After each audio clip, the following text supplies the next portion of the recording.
ऊंचे ऊंचे हिमालय के बीचों बीच धुंध और रहस्य में लिपटा हुआ खरलिंग का राज्य बसा हुआ था। प्राचीन कहानियां इसकी उत्पत्ति के बारे में फुसफुसाती थीं, एक ऐसी भूमि जिसे देवताओं ने छुआ था और जो अलौकिक सुंदरता में डूबी हुई थी। खरलिंग के लोग अपने दयालु हृदय और अटूट विश्वास के लिए जाने जाते थे, प्रकृति के साथ सद्भाव में रहते थे। उनका जीवन पहाड़ों की लय के साथ गहराई से जुड़ा हुआ था। पीढ़ियां बीत गईं, उनकी कहानियां खरलिंग के ताने बाने में बुनी गईं। बहादुरी, प्रेम और नश्वर दुनिया और देवताओं के दिव्य निवास, देवलोक के बीच शाश्वत नृत्य की कहानियां। लेकिन समय अथक पहाड़ी हवाओं की तरह अपने साथ अप्रत्याशित चुनौतियां लेकर आया। खरलिंग पर एक अजीब सी उदासी छा गई थी। एक समय की जीवंत भूमि धीरे धीरे अपनी जीवन शक्ति खोती हुई प्रतीत हो रही थी। कभी उपजाऊ और प्रचुर मात्रा में भूमि कम फसल देने लगी। बच्चों की हंसी जो कभी घाटियों में गूंजती थी, हर गुजरते मौसम के साथ फीकी पड़ती गई। खरलिंग पर बेचैनी का आलम छा गया, एक खामोश दहशत जिसने उनके एक बार के शांतिपूर्ण अस्तित्व को जकड़ लिया। राजा, एक बुद्धिमान और न्यायप्रिय शासक, खुद को उस अनदेखी शक्ति के बोझ तले दबा हुआ पाया जिससे उसके प्यारे राज्य के अस्तित्व को खतरा था। राजा विराज ने अनकहे चिंता से भरे अपने हृदय से अपने 3 बेटों को आपबीती सुनाई। सबसे बड़े राजकुमार आदित्य अपनी तेज बुद्धि और रणनीतिक प्रतिभा के लिए जाने जाते थे। मंझले बेटे राजकुमार वीर में एक योद्धा की भावना थी, उसका साहस खुद पहाड़ों की तरह दुर्जय था। और फिर सबसे छोटे रोहित थे, उनका हृदय करुणा और अपनी प्रजा के लिए अटूट प्रेम से भर गया था। राजा ने अपनी भारी आवाज में उस भविष्यवाणी का खुलासा किया जिसने उनके सपनों को सताया था। एक भविष्यवाणी जो खरलिंग के पतन की भविष्यवाणी करती थी, एक अंधेरा जो धीरे धीरे उनकी दुनिया को अपनी चपेट में ले रहा था। भविष्यवाणी ने एक समाधान की बात कही, आशा की एक किरण पहाड़ों में ऊंची एक रहस्यमयी झील, एक झील जिसके बारे में कहा जाता है कि वह देवलोक और उनकी दुनिया के बीच एक सेतु है। प्रत्येक राजकुमार अपने पिता और अपने राज्य के लिए कर्तव्य और प्रेम से बंधे हुए छिपी हुई झील को खोजने के लिए एक खतरनाक खोज पर निकल पड़े। आदित्य प्राचीन मानचित्रों और शास्त्रों से लैस ज्ञान की तलाश में निकल पड़े। उनका मानना था कि इसका उत्तर भूले हुए ज्ञान को समझने में निहित है। वीर अपनी योद्धा भावना से प्रेरित होकर शारीरिक शक्ति का मार्ग चुना, अपनी ताकत से किसी भी बाधा को दूर करने के लिए दृढ़ संकल्पित था। हालांकि रोहित ने एक अलग दिशा में एक खिंचाव महसूस किया।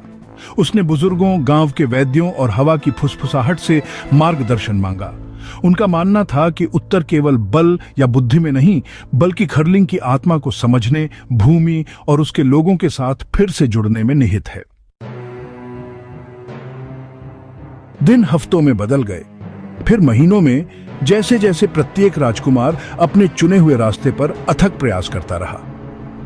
आदित्य ने प्राचीन ग्रंथों को पढ़ते हुए एक भविष्यवाणी के अंशों का पता लगाया जिसके बारे में केवल फुसफुसाहट में ही बात की जाती थी।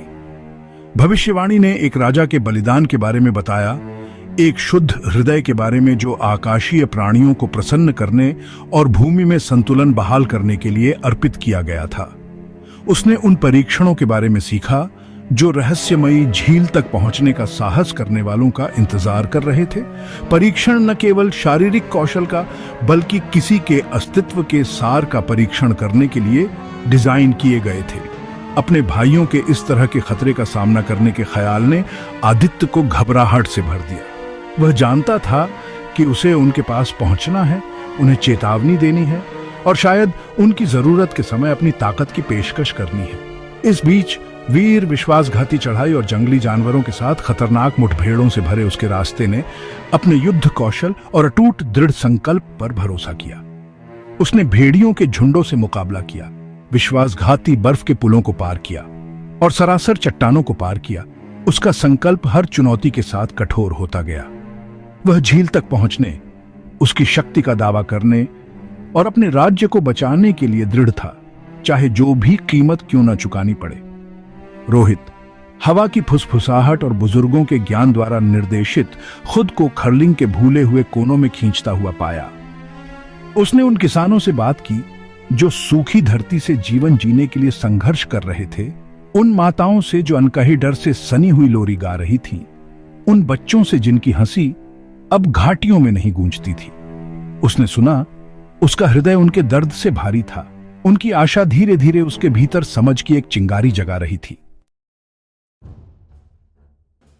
भाग 4 द एसेंट। एक साझा उद्देश्य से प्रेरित होकर लेकिन बहुत अलग रास्तों पर तीनों राजकुमार माउंट खार्लिंग की तलहटी में एकत्रित हुए, जो राज्य की सबसे ऊंची चोटी थी और रहस्यमयी झील का प्रवेश द्वार थी। हवा पतली और बर्फीली हो गई। हवा बांसुरी की तरह गरज रही थी, जो उन्हें आगे आने वाली चुनौतियों की चेतावनी दे रही थी। फिर भी राजसी चोटी को देखकर बर्फ से ढकी इसकी छोटी स्वर्ग को छू रही थी। केवल उनका संकल्प मजबूत हुआ। काटने वाली ठंड के बावजूद आदित्य ने अपने तेज दिमाग से इलाके का अध्ययन किया, उन गूढ़ सुरागों को याद करते हुए जो उन्होंने प्राचीन ग्रंथों से प्राप्त किए थे। उसने महसूस किया कि झील का रास्ता भौतिक स्थलों से नहीं, बल्कि सच्चाई के क्षणों से, उन विकल्पों से चिह्नित किया गया था जो किसी के दिल की वास्तविक प्रकृति को प्रकट करते थे। वह समझ गया था कि यह खोज केवल झील को खोजने के बारे में नहीं, बल्कि इसके वरदान को प्राप्त करने के लिए अपनी योग्यता साबित करने के बारे में थी। वीर ने अपनी तलवार की मूठ पर हाथ रखकर एड्रेनालाइन की वृद्धि को महसूस किया। उसने इसके लिए प्रशिक्षण लिया था। उसका शरीर युद्ध के लिए तैयार था। उसकी भावना अडिग थी। उसने पहाड़ को एक दुर्जेय प्रतिद्वंद्वी के रूप में देखा, जो उसकी ताकत और सहन शक्ति का परीक्षण था। वह इस चोटी पर विजय प्राप्त करेगा, जैसे उसने पहले अनगिनत शत्रुओं पर विजय प्राप्त की थी, और उस पुरस्कार का दावा करेगा जो उसके शिखर पर उनका इंतजार कर रहा था। रोहित ने ऊपर की ओर अपनी निगाहें टिकाईं। शांति की एक अजीब सी अनुभूति हुई। उसने राज्य की यात्रा की थी, अपनी प्रजा की पीड़ा देखी थी और उनके दर्द को अपने जैसा ही महसूस किया था। वह समझ गया था कि पहाड़ पार करने में कोई बाधा नहीं, बल्कि एक मार्गदर्शक है, पवित्र झील का मूक संरक्षक है। वह विनम्रता और सम्मान के साथ उससे संपर्क करेगा, जीतने के लिए नहीं, बल्कि जुड़ने के लिए, मानव दुनिया और परमात्मा के बीच नाजुक संतुलन को समझने के लिए। भाग 5 the mystical lake and the boon. उनके रास्ते जो कभी अलग अलग थे, अब आपस में जुड़ गए क्योंकि वे माउंट खार्लिंग पर चढ़ गए थे। आदित्य ने भविष्यवाणी और परीक्षणों के बारे में अपने ज्ञान को साझा करते हुए अपने भाइयों का मार्गदर्शन किया। उनकी बुद्धिगुप्त संकेतों को समझने और छिपे हुए मार्गों को नेविगेट करने में अमूल्य साबित हुई। वीर, उनकी अटूट शक्ति ने विश्वासघाती रास्तों को साफ कर दिया और अप्रत्याशित खतरों से उनका बचाव किया। विपत्ति के समय उनका साहस एक प्रकाश स्तंभ था। रोहित, पहाड़ की लय के साथ उसका दिल ऊर्जा में सूक्ष्म बदलावों को भांप लेता था, जो उन्हें सच्चाई के क्षणों की ओर ले जाता था, जहां विकल्प उनकी वास्तविक प्रकृति को प्रकट करते थे। वह समझ गया था कि उनके सामने आने वाली हर चुनौती उनकी व्यक्तिगत ताकत की परीक्षा नहीं, बल्कि एक साथ काम करने, अपनी अनूठी शक्तियों को मिलाने और एकजुट शक्ति के रूप में अपनी योग्यता साबित करने का अवसर थी। अंत में हफ्तों की कठिन चढ़ाई के बाद वे एक छिपे हुए पठार पर पहुंचे। उनके सामने एक लुभावनी दृश्य खुल गया, और वहां विशाल चोटियों के बीच स्थित अपने प्राचीन जल में नीले आकाश को दर्शाती हुई रहस्यमयी झील थी। इसकी सतह एक अलौकिक चमक के साथ झिलमिला रही थी।